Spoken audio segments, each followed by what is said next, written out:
Next ఇంకొక factor ఏంటంటే నేను చెప్పాను కదా ఇర్రెగ్యులర్ పీరియడ్స్ అని చెప్పి వస్తుంటారు చాలామంది. అంటే మనకి మెయిన్ ఫర్ ఎగ్జాంపుల్ మీరు సెక్షువల్గా యాక్టివ్గా ఉన్నారు, ఇర్రెగ్యులర్ పీరియడ్స్ అయినా సరే, మేడం నాకు ఫర్ ఎగ్జాంపుల్ ఒక కేసే నా దగ్గరకు ఒక పేషెంట్ వచ్చారు, 3 months తనకి 3 months అవుతుంది పీరియడ్ రాలేదు. ఓకే. నా దగ్గరికి వచ్చారు, మేడం 3 months అయింది నాకు పీరియడ్స్ రాలేదు అంటే, మ్యారీడ్, షీఈస్ మ్యారీడ్, మరి ఏంటమ్మా యూరిన్ ప్రెగ్నెన్సీ టెస్ట్ చేసుకొని చూసుకున్నావా, నీ పీరియడ్ రాలేదు కదా అంటే, జనరలీ తనకి అరౌండ్ 2 monthsకి 2.5 monthsకి అలా వచ్చేస్తుంది అనమాట పీరియడ్. సో 3 months దాటేసింది అయినా పీరియడ్ రాలేదు.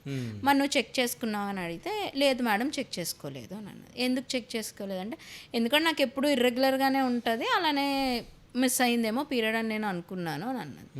చెక్ చేసి చూస్తే యూరిన్ ప్రెగ్నెన్సీ టెస్ట్ పాజిటివ్ అనమాట.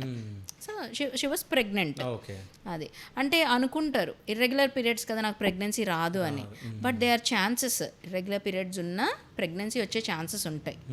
సో అది కూడా మన మైండ్లో పెట్టుకోవాలి. అందుకే ఎప్పుడు పీరియడ్స్ స్కిప్ అయినా, ఎప్పుడు పీరియడ్స్ ఇర్రెగ్యులర్ అయినా సరే ఇమీడియట్లీ కన్సల్ట్ యువర్ డాక్టర్. లేదు మీరు పీరియడ్స్ స్కిప్ అయ్యారు అంటే, if you are sexually active, ఒక యూరిన్ ప్రెగ్నెన్సీ టెస్ట్ చేసుకోండి.